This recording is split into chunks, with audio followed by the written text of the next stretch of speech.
জিরে আর লং আর দালচিনি দিলাম, দিলাম লঙ্কা, পেঁয়াজ আর তেজপাতাটা দিলাম।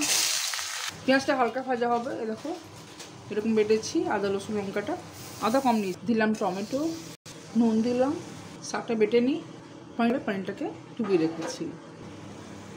টমেটোটা গলে গেছে।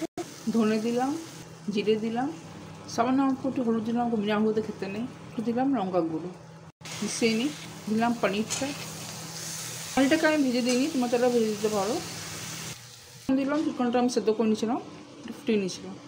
দিলাম কস্তুরি মেথি, হাতে ঘষে দেবে, রক্তপাত দেবে, গন্ধটা খুব সুন্দর হয়। দিলাম গরম মশলা, পালং শাকটা দিয়ে দিলাম।